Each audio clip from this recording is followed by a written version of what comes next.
Nah, kesempatan ini saudara, saya akan berbagi dengan saudara satu pengajaran firman Allah yang pagi ini saya berikan judul kehendak Tuhan adalah percaya. Situasi apapun yang kita hadapi, mau masalah, tantangan, situasi yang sukar, kehendak Tuhan atas hidup kita adalah tetap percaya. Selalu saya katakan, Anda kalau menghadapi masalah yang sukar sekalipun, masalah yang rasanya buruk sekali yang Anda hadapi, selalu pesan saya, jangan kasih harga mati sama masalahmu. Sukar itu bukan berarti akhir segala-galanya. Sukar itu bukan berarti mustahil gak ada jalan keluar gitu. Zakaria yang akan kita pelajari dalam kisah ini, dia pun menghadapi kesukaran bagaikan kita hadapi kesukaran. Ini gambaran buat kita, ini pesan Natal buat kita. Kalau kita di akhir tahun ini menghadapi situasi yang sukar rasanya gak mungkin, ya kehendak Tuhan tetap percaya gitu. Mari kita baca kisahnya. Saya coba mau jelaskan sama saudara lewat Lukas 1:18-25. Biasanya kisah Natal itu jarang dibicarakan Zakaria, Elizabeth, Yohanes Pembaptis. Padahal awal kisah Natal dimulai dari keluarga ini. Makanya kadang-kadang mengherankan kalau zaman dulu ada kartu-kartu Natal gitu. Kartu Natal hanya gambar di Bethlehem, bayi Yesus, onta, keledai, para majus. Tidak ada gambarnya kartu Natal itu tentang Yohanes Pembaptis. Tidak ada kartu Natal tentang Zakaria, Elizabeth. Padahal Zakaria, Elizabeth itu rangkaian dalam awal cerita Natal, nggak bisa dilepas gitu. Gabriel pun datang kepada mereka. Nah, hari ini coba kita pelajari tentang awal cerita Natal yang datang kepada yang namanya Zakaria dan Elizabeth. Kita lihat ayatnya, Lukas pasal 1 ayat 18-25. Cukup panjang. Mari kita baca ayat ini berganti-gantian. Saya baca ayat 18, Anda lanjut 19 ya. Begini firman Allah di ayat 18. Lalu kata Zakaria kepada malaikat itu, bagaimanakah aku tahu bahwa hal ini akan terjadi sebab aku sudah tua dan istriku sudah lanjut umurnya. Teruskan 19. Jawab malaikat itu kepadanya, akulah Gabriel yang melayani Allah, dan aku telah diutus untuk berbicara dengan engkau dan untuk menyampaikan kabar baik ini kepadamu. Ayat 20, sesungguhnya engkau akan menjadi bisu. Ini saya banyak bicara di sini, yang menjadi bisu dan tidak dapat berkata-kata sampai kepada hari di mana semuanya ini terjadi karena engkau tidak percaya akan perkataanku yang akan nyata kebenarannya pada waktunya. 21 terus. Sementara itu orang banyak menanti-nantikan Zakaria. Mereka menjadi heran bahwa ia begitu lama berada dalam bait suci. Ayat 22 ya. Ketika ia keluar, ia tidak dapat berkata-kata kepada mereka. Dan mengertilah mereka bahwa ia telah melihat suatu penglihatan di bait suci. Lalu ia memberi isyarat kepada mereka sebab ia tetap bisu. Terus 23 saudara. Ketika selesai jangka waktu tugas jabatannya, ia pulang ke rumah. 24 ya. Beberapa lama kemudian Elizabeth istrinya mengandung dan selama 5 bulan ia tidak menampakkan diri, katanya sama-sama 25, 2 dan 3. Inilah suatu perbuatan Tuhan bagiku dan sekarang ia berkenan menghapuskan aibku di depan orang. Kita langsung saja bahas tentang imam yang bernama Zakaria. Coba Anda lihat gambar yang pertama dulu ini. Saya mau terangkan dari sini dulu. Zakaria itu ternyata adalah seorang imam. Ya, tugas imam adalah sebagai pemimpin dalam rumah Tuhan atau dalam bait suci tadi dikatakan. Imam, saya selalu katakan itu perantara. Posisi imam itu dia berdiri di tengah-tengah antara Tuhan dengan umatnya sebagai timbangan imam. Itu kira-kira seperti itu. Imam itu kayak timbangan. Imam tidak boleh berat sebelah. Dia perantara antara umat sama perantara sama Tuhan.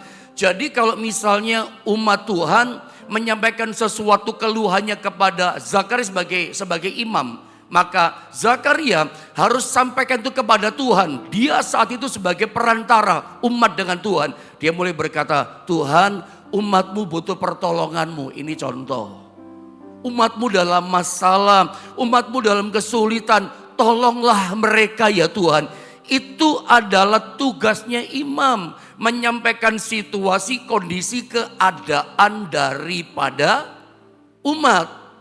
Lalu kemudian Tuhan berfirman dari pihak Tuhan kepada Zakaria, Zakaria, sampaikan kepada umatku, mereka harus tetap taat, mereka harus setia, bla bla bla segala macam. Pesan Tuhan itu yang dari Tuhan, kembali Zakaria harus sampaikan kepada umat Tuhan. Hai umat, Tuhan berfirman, kamu harus setia, kamu harus tetap percaya dan seterusnya. Dia seperti timbangan di tengah, itu imam. Dia nggak boleh berat sebelah. Pokoknya pesan Tuhan dia nggak boleh kurangi. Apapun pesan Tuhan, semua dia harus katakan. Begitu juga keluhan keadaan umat. Ya imam sampaikan semuanya kepada Tuhan. Itu tugas imam. Tetapi yang menarik dalam cerita yang kita baca tadi, imam ini ternyata boleh punya keinginan. Nanti tolong di rumah Anda baca lengkaplah kisah tentang Lukas 1 mulai ayat 1 tentang Zakaria sampai turun ke bawah 10, 11, 12. Ternyata imam ini punya istri, Imam Zakaria. Artinya begini, meskipun seorang imam yang memberikan sepenuh hidupnya untuk Tuhan, imam melayani Tuhan, seluruh hidupnya dikasih sama Tuhan. Bukan berarti imam tidak punya keinginan lagi. Imam boleh punya keinginan, terbukti dia boleh punya istri, terbukti dia boleh punya keluarga, dia boleh punya pernikahan. Cuman memang dalam kisah ini, Zakaria dengan istri yang dinikahi namanya Elizabeth, itu sampai hari tuanya ternyata mereka tidak punya anak. Apa tidak punya keinginan? Ya punya keinginan, kan boleh punya keinginan. Tidak salah seorang imam punya keinginan. Saudara juga kan punya keinginan. Di akhir tahun ini pasti punya keinginan kan. Ya, masalah-masalah yang belum beres. Saudara pasti punya keinginan, Tuhan bereskan masalahku. Tuhan buka jalan keluar kepada masalahku yang sedang buntu hari ini. Itu kan sebuah keinginan. Ada banyak keinginan. Apalagi kita masuk menyongsong tahun baru 2024. Pasti banyak keinginan. Dan beberapa hari yang lalu saya udah ajarkan sama saudara, keinginanmu, cita-citamu akan jadi kenyataan kalau akses masuk cita-citamu itu adalah Yesus aksesnya. Karena Natal itu menceritakan kelahiran, kemudian dia mati. Kematian Yesus itulah memberikan jalan baru, akses baru buat kita untuk kita terima pertolongan Tuhan pada waktunya. Keinginan kita jadi kenyataan kalau aksesnya adalah Tuhan. Anda boleh punya keinginan bagi ini. Zakaria meskipun dia seorang imam yang menyerahkan, mengabdikan seluruh hidupnya untuk Tuhan, dia pun boleh punya keinginan. Tidak dosa, tidak salah punya keinginan. Tapi ternyata keinginan Zakaria belum dikabulkan, belum terlaksana. Tapi kita lihat, apakah Zakaria kecewa? Tidak. Dia tidak kecewa kepada istrinya, apalagi kecewa pada Tuhan. Kemarin kita sempat belajar, sebutlah ini sebagai lanjutan yang kemarin. Zakaria dan Elizabeth ini suami istri yang hebat. Suami istri yang luar biasa. Ketaatannya kita kemarin belajar itu tak bercacat akan hukum Taurat taatnya. Nggak ngomel, nggak marah sama Tuhan. Dan saya katakan kemarin, Zakaria ini suami yang jempolan, suami yang sejati, suami yang hebat, suami yang luar biasa. Sampai hari tuanya, meskipun istrinya mandul, tidak bisa melahirkan anak buat dia nggak menceraikan istrinya. Dia nggak mencaci maki istrinya, lu mandul, lalu ditinggalkan, diceraikan, lalu menikah lagi, cari perempuan lain. Walaupun di saat itu budayanya boleh. Dalam hukum Taurat, saya terangkan kemarin begini, saya jelaskan sedikit ya. Di masa itu ada 70 jenis yang membuat seseorang dikucilkan. yang membuat seseorang dianggap nasibnya buruk dan sial. Salah satu dari 70 jenis itu adalah ketika seorang suami punya istri, istrinya gak bisa melahirkan anak buat dia. Anda bayangkan, Zakaria ini seorang imam yang melayani Tuhan, tapi dia mengalami kondisi yang buruk. Seorang imam yang melayani di bait Allah, tapi orang katakan lu sial, dia dikucilkan melayani Tuhan, tapi orang kucilkan dia karena memang situasi kondisinya ada 70 jenis yang membuat orang dikucilkan. Punya istri tapi nggak bisa punya anak. Itu kondisi yang namanya Zakaria. Dan di masa itu boleh seorang suami menceraikan istrinya karena alasan istrinya gak bisa melahirkan anak buat dia alias mandul. Dia boleh menikah lagi untuk melanjutkan garis keturunan. Itu di masa itu. Tapi lihat, apakah Zakaria memilih yang kedua? Tidak. Apakah Zakaria menceraikan istrinya? Tidak. Dia suami yang sejati mencintai istrinya sampai maut memisahkan mereka berdua. Dan kita lihat dalam cerita ini, ngomel pun enggak, marah sama Tuhan pun enggak. Walaupun keinginannya belum tercapai. Sampai satu kali ketika dia melayani di bait suci. Ini lagi-lagi saya enggak sempat catat ayatnya ya. Itu ayat 11, 12, 13 Lukas pasal 1. Mungkin multimedia sambil siapkan. Nanti saya sebutkan ayatnya ya.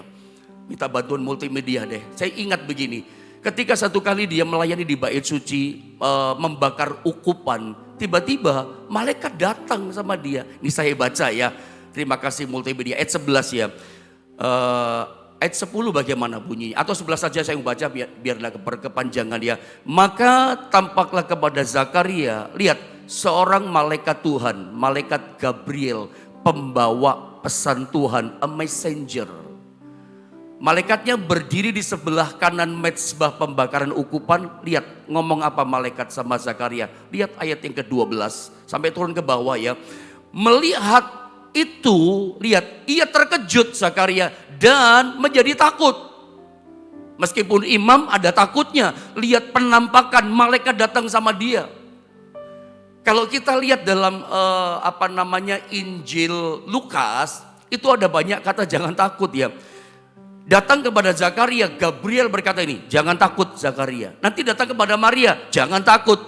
Nanti kepada para gembala di padang Efrata, ketika malaikat sorga menyampaikan berita kelahiran juru selamat dunia sebagai kabar sukacita. Malaikat pun berkata kepada para gembala, hai para gembala jangan takut. Sebab aku memberitakan kepadamu kesukaan besar. Sebab telah lahir juru selamat di kota Daud. Malaikat ngomongnya pesan apa? Kepada Zakaria, kepada Maria, kepada para gembala di padang. Jangan takut, jangan takut, jangan takut. Kayaknya pagi ini Tuhan juga berfirman kepada kita, jangan takut kepada yang kita takut. Rupanya sejak dari mulai zaman dulu sampai sekarang, ini jadi penyakitnya manusia hidup dalam ketakutan. Sebelum saya lanjut, saya ingin sampaikan dulu di sini. Dan saya mau kasih tahu begini, ini penting. Ini yang Tuhan singkapkan kepada saya.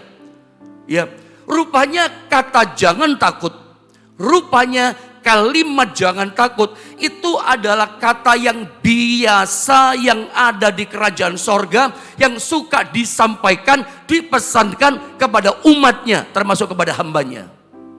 Saya ulang.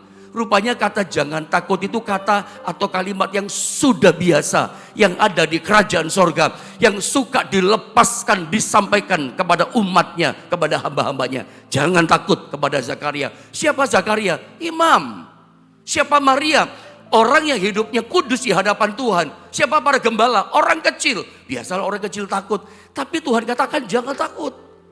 Di akhir tahun ini pun berlaku kata ini buat setiap Anda semua. Mungkin Anda yang berkata begini, doa saya udah lama tidak dikabul-kabulkan. Lalu Anda mulai takut, jangan-jangan aku bangkrut. Jangan-jangan nanti aku mati gak bisa sembuh. Jangan-jangan ada banyak macam-macam kecemasan, kekhawatiran, ketakutan mulai melanda, membayangi, menghantui kita. Biasa. Ketika seseorang mau memasuki yang namanya tahun baru 2024, kayak di persimpangan, dibayang-bayangi ketakutan. berita harga naik, takut. Dengar prediksi nanti mengatakan nanti di depan dunia kerja susah, takut. Berita lagi kenceng lagi, ada banyak orang mulai sharing sama saya. Betulkah Pak, nanti 2024 ada pandemi kedua, saya enggak tahu. Nanti saya ngomong tahu malah takut saudara ya. Tapi semua bisa terjadi, seperti apa kita tidak mengerti. Tetapi itu kan prediksi, itu semua kan ramalan yang datang dari dunia. Gini loh, apa saja yang dikatakan dunia tentang keadaan tahun depan, menurut saya cuma sederhana. Kehendak Tuhan atas setiap kita adalah tetap percaya. Sebab ketika kita tetap percaya dan bisa percaya dengan apa yang Tuhan katakan, Tuhan janjikan, Tuhan firmankan. Bukan percaya yang manusia prediksi, manusia ramalkan, dunia ramalkan. Kita percaya dengan janji Tuhan. Saya yakin kita akan bisa mengeliminasi semua ketakutan berita-berita itu. Sudah jalani hari demi hari dengan apa? Percaya. Sebab kehendak Tuhan sama kita adalah ya percaya gitu. Mungkin nanti setelah tanggal 25 saya akan lebih banyak bicara sama saudara. Jangan pegang prediksi, jangan pegang ramalan. Dari mulai zaman dulu udah banyak ramalan, banyak gak terjadi kok. Banyak prediksi ternyata gak terjadi kok. Jadi gak usah takut dengan prediksi. Kalau kita mau takut, takutlah akan Tuhan. Yang kehendaki Tuhan, percaya sama Dia, percaya sama janji Tuhan.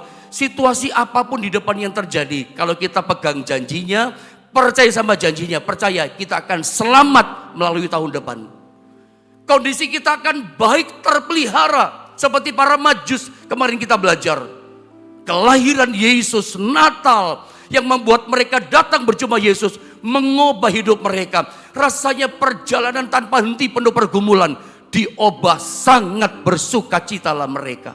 Perjumpaan mereka dengan bayi Natal, dengan Yesus, mengubah hidup mereka penuh dengan sukacita. Asal Anda percaya sama Tuhan, lagi terus berjumpa sama Dia, again dan again, terus tiap hari perjumpaan sama Yesus. Tahun depan itu tahun yang mendatangkan kesukaan yang besar, kesukaan yang mulia, kata Petrus, kesukaan yang sampai kita tak terkatakan. Paling kita cuma nangis. Di tengah-tengah dunia sukar, kita mengalami pertolongan Tuhan. Di tengah-tengah dunia sedang jungkir balik, kita ngelihat mujizat berkat Tuhan. Sampai kita gak bisa ngomong, aduh siapa aku ini Tuhan. Ada cuman berkaca-kaca, terpesona, terpana kita dengan apa yang Tuhan pertontonkan, perlihatkan kepada kita di tahun depan. Yang Tuhan kehendaki apa? Percaya. Makanya di ayat 12 ketika Zakaria takut, malaikat berkata apa? Jangan takut.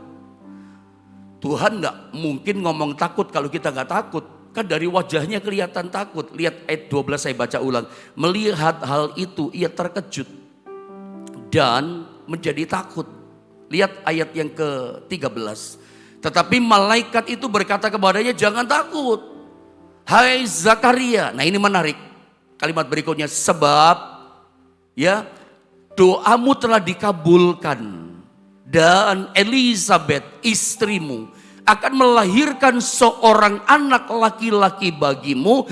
Dan haruslah engkau menamai dia Yohanes. Dari awal jelas ini firman. Jangan takut hai Zakaria, sebab doamu dikabulkan. Saya temukan, saya pelajari begini. Selalu ketika Tuhan berfirman, jangan takut, di belakangnya pasti berita sukacita. Saya ulang. Setiap kali, saben kali Tuhan berfirman, jangan takut, itu di belakangnya pasti ada sukacita besar dari Tuhan. Sukacitanya apa di sini? Sebab doamu dikabulkan. Bukankah itu sukacita? Kepada Maria sama. Maria jangan takut, sebab engkau ini dikaruniai Tuhan. Itu kan berita sukacita. Karunia itu apa? Anugerah itu apa? Kemampuan kuasa ilahi dari Tuhan. Yang menyanggupkan seseorang. Bukankah itu kabar sukacita? Sama dengan para gembala.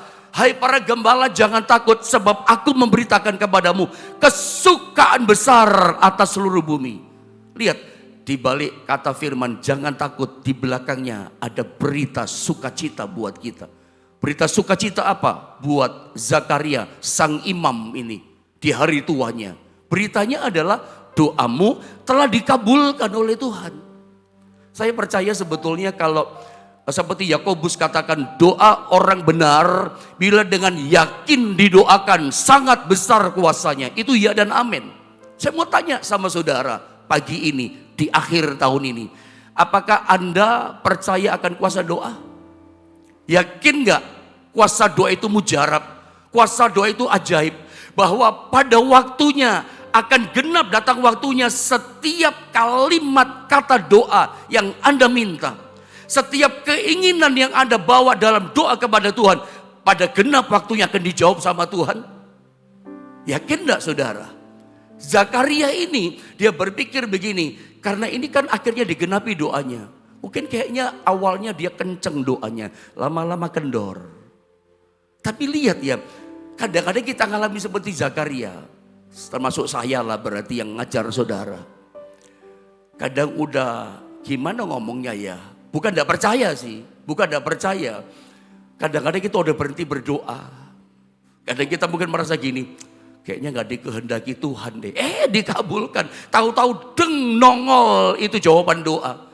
Rasanya udah berhenti berdoa dan kita doakan lagi, ada jawaban.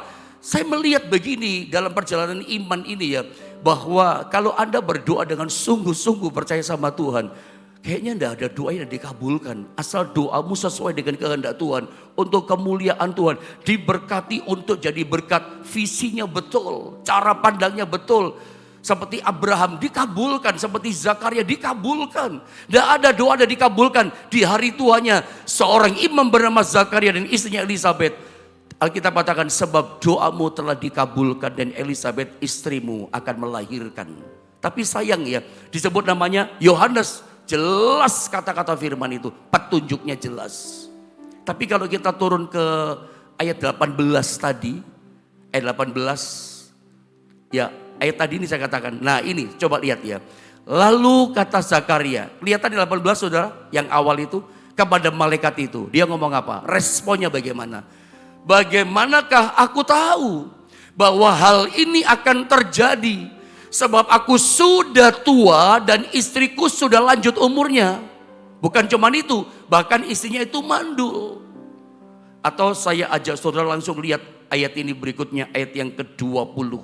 Biar lebih cepat, coba lihat ini. Lihat, istrinya itu mandul. Sehingga karena dia nggak percaya, lihat Lukas 1 ayat 20 saya bacakan. Sesungguhnya engkau akan menjadi bisu dan tidak dapat berkata-kata sampai kepada hari di mana semuanya ini terjadi. Karena engkau tidak percaya, kata firman Tuhan, akan perkataanku yang akan nyata kebenarannya pada waktunya. Karena dia nggak percaya, bagaimana mungkin itu terjadi? Aku ini kan sudah tua, istriku sudah tua, bahkan mandul. Gara-gara gak percaya ini bisu mulutnya dibikin sama Tuhan, si Imam Zakaria. Kenapa dia gak percaya? Karena dia melihat kulitnya udah keriput, istrinya juga sama dan mandul. Selalu saya katakan sama saudara, kalau seorang istri, maaf ya saya katakan apa adanya ini saudara ya. Seorang istri atau seorang wanita kalau divonis mandul, itu berarti gak ada harapan, gak ada kesempatan. Tidak ada seorang tabib terhebat di dunia sekalipun bisa melakukan sesuatu supaya dia bisa punya anak yang mandul. Nggak ada. Tabib terhebat sekalipun, sinset terhebat sekalipun, nomor 1 di dunia nggak akan bisa. Termasuk dokter, spesialis kandungan, profesor, dokter, spesialis kandungan tetap nggak bisa. Meskipun kita tahu secara medis ilmu kedokteran maju dengan pesat. Dokter menemukan namanya sistem bayi tabung, tetap nggak bisa. Spermanya disuntikin di sel telur supaya dibuahin, tapi sel telurnya nggak bisa dibuahin. Kenapa? Sel telurnya mandul. Jadi sekalipun disuntikan di sistem bayi tabung itu kan sperma disuntikan di sel telur, dibuahi. Setelah dibuahi, bagus buahnya, ada banyak kan itu disuntikan. Mana yang kualitas bagus disuntikan lagi di rahim. Tapi tidak ada yang berbuah gitu loh. Spermanya nggak bisa membuahi semua karena mandul sel telurnya. Dilihat satu persatu nggak ada yang dibuahi. Ya nggak bisa dong. Apa yang mau disuntikan di rahim? Makanya seringkali Ada seorang, saya pernah bertemu dengan seorang 5, 6 kali, 7 kali tidak menyerah dia. Sistem bayi tabung, tetap tidak bisa. Dinyatakan mandul. Dokter spesialis kandungan pun tidak bisa bikin apa-apa, merubah apa-apa. Hanya mujizat. Hanya kemurahan Tuhan, hanya karunia Tuhan, hanya keajaiban Tuhan, nggak bisa. Nah, Zakaria ngalami itu. Kira-kira ada nggak di antara saudara yang menghadapi kondisi masalah yang tipenya, modelnya model kayak Zakaria sampai Elizabeth? Nggak bisa, nggak mungkin, nggak ada harapan. Begitu buruknya masalah Anda hadapi. Sampai Anda nggak punya bayangan jalan keluarnya. Aduh, bagaimana ini? Masalahnya begitu berat, Pak. Saya belum pernah loh Pak Pendeta hadapi masalah seburuk ini di kerjaan. Rasanya udah bangkrut saya. Rasanya nggak ada jalan lagi. Rasanya saya nggak bisa, mungkin sukses berhasil. Saya nggak ngerti jalannya, Pak. Adakah di akhir tahun ini, di tanggal 16 ini Desember, Anda ngalami situasi ini? Ada gak berdaya? Situasi Anda hampir sama dengan Zakaria Elizabeth. Situasi hidup, masalahmu, problemmu begitu sangat buruk keadaannya. Sampai kau berkata, bagaimana mungkin itu bisa terjadi? Seringkali kan itu kan mulut kita, pikiran kita, hati kita. Bagaimana mungkin ada pertolongan? Bagaimana mungkin ada jalan? Karena kita lihat semuanya buntu. Semuanya sulit. Saya gak tahu problem saudara. Tapi saya hanya menyampaikan berita sukacita Natal. Kelahiran Yesus datang ke dunia ini. Dia sanggup mengubah keadaan kita. Dan kalau kita lihat ayat ini, Zakaria ternyata gak percaya. Imam tapi gak percaya. Bagaimana sih gitu? Tapi kita jangan mencela dulu. Ya, bukan berarti seorang imam itu imannya lebih hebat dari jemaat. Tapi kita lihat Zakaria, ini syaratnya imam itu harusnya percaya. Tapi ini ternyata dia gak percaya. Saya sering sebut dengan istilah, saya beri nama, inilah yang namanya unbelief believer. Orang percaya sebutannya, tapi dia gak percaya. Kebanyakan kadang-kadang kita seperti itu. Percaya gak kamu kuasa Tuhan? Amin, percaya. Tapi dalam hati, masa mana mungkin bisa terjadi? Itu namanya unbelief believer. Jujur, kita banyak seperti itu. Ketika dengar firman dilepaskan, amin, saya percaya Tuhan penyembuhku. Amin, aku percaya aku akan disembuhkan Tuhan. Ada jalan keluar, aku diberkati Tuhan. Tahun sukacita pemeliharaan, tahun pintu-pintuku dibuka di tahun depan. Amin, aku percaya. Begitu amin, kita buka mata kita, kita keluar rumah, lihat masalah kita mulai berkata di hati pikiran kita, mana mungkin bisa itu terjadi? Kayaknya gak bisa deh, kayaknya gak mungkin deh. Itu yang terjadi sama kita. Itu namanya unbelief believer. Orang percaya tapi gak percaya kuasa Tuhan. Apa yang terjadi pada Zakaria sampai dia jadi bisu?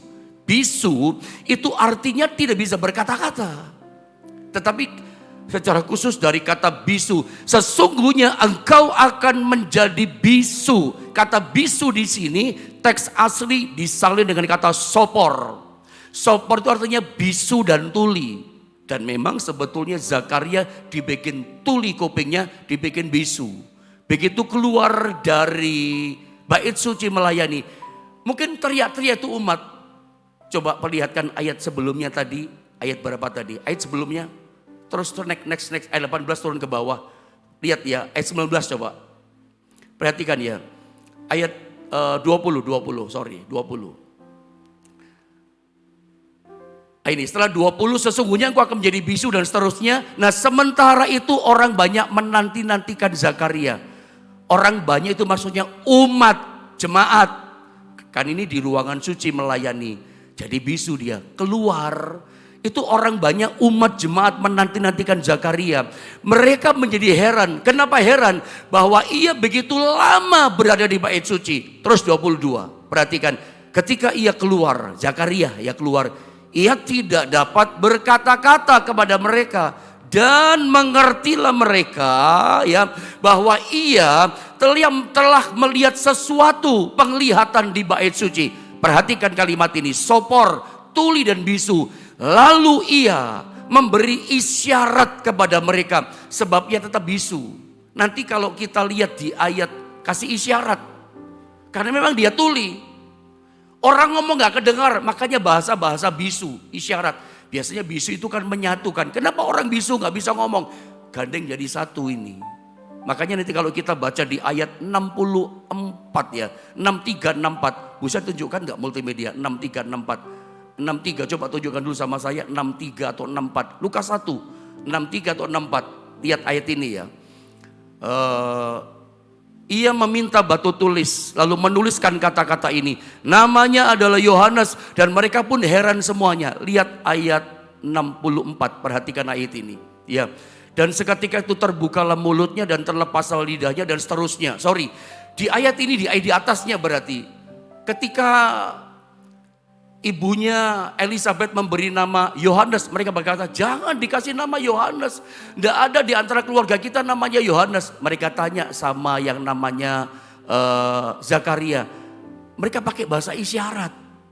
Nah ini, lalu mereka memberi isyarat kepada bapaknya, Zakaria. Untuk bertanya, ayat 62, nama apa yang hendak diberikan kepada anaknya itu?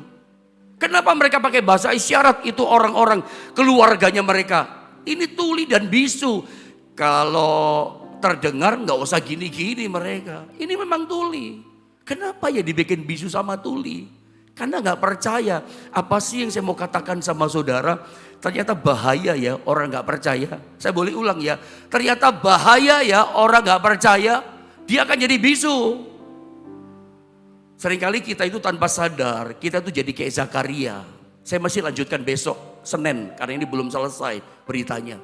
Kadang kita kayak Zakaria bisu, ditolong Tuhan. Udah ngalami mujizat, udah ditolong nih, masih bisu. Gak bisa bersaksi sama orang. Padahal kehendak Tuhan, supaya banyak orang jadi percaya. Tapi kita bisu, mulutmu bisu. Diberkati Tuhan harusnya luar biasa. Anda ditolong Tuhan. Penyertaan Tuhan ajaib sama saudara. Tuhan belum tentu buat sama orang lain loh. Anda itu istimewa. Hai, Anda itu berharga di mata Tuhan. Anda itu dicinta sama Tuhan luar biasa. Sampai Tuhan bisa perlakukan hidupmu seperti itu dengan keluargamu. Kalau udah ditolong, udah diberkati, terima mujizat. Jangan bisu, ceritakan kepada orang, ngomong, bersaksi. Aku ditolong Tuhan, aku terima keajaiban Tuhan. Supaya kehendak Tuhan, orang jadi percaya. Bukan cuma Anda percaya ngalami mujizat, orang untuk ngalami mujizat harus percaya dulu. Jangan bisu, hamba Tuhan kayak saya pun gak boleh bisu. Makanya maafkan saya, tempo-tempo saya ngajar firman Allah mungkin keras. Ada yang tersinggung kadang-kadang, kok keras banget. Kalau saya tidak menyampaikan isi hati Tuhan sepenuhnya. Kalau Tuhan kasih pesan dalam rema pewahyuan kepada saya tahan. Saya gak berani menyampaikan, tak tutupi itu firman, tak kurangin itu firman. Itu namanya saya hamba Tuhan yang bisu. Gak berani menyampaikan suara Tuhan. Saya gak mau jadi bisu. Nanti pewahyuan Tuhan berhenti sama saya. Tuhan tidak percayakan lagi perkataan-perkataannya kepada saya. Sebab itu maafkan saya. Kalau seringkali saya mengatakan apa adanya. Kadang saya tidak kurangin itu apa yang saya sampaikan sama Tuhan. Tidak boleh bisu. Di Alkitab itu ada yang bisu loh, namanya Bileam. Cerita tentang Bileam itu aneh sebetulnya. Dia itu disuruh Tuhan gini, berkati Israel, jangan kutuki Israel. Dia kutukin Israel.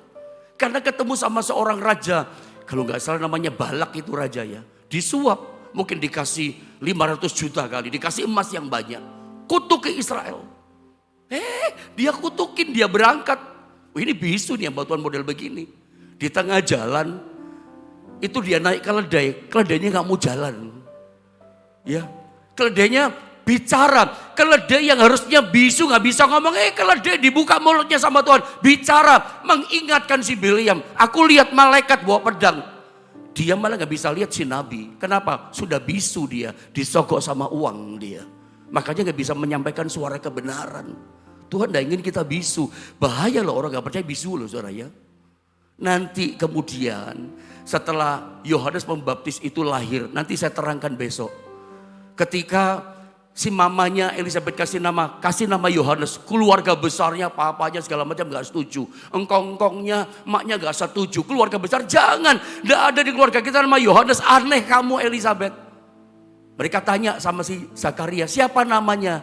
minta batu tulis, namakan Yohanes. Mereka kaget, begitu tulis nama Yohanes, langsung bisunya hilang, langsung bicara. Bukan cuma bicara, bernubuat Zakaria untuk masa depan si anak. Anak ini dia katakan nubuat akan jadi nabi Allah yang maha tinggi. Bukan nabinya maha tinggi, Allahnya maha tinggi. Dinubuatkan, bukan cuma bicara, menubuatkan. Luar biasa dipakai Tuhan. Kapan? Ketika dia percaya.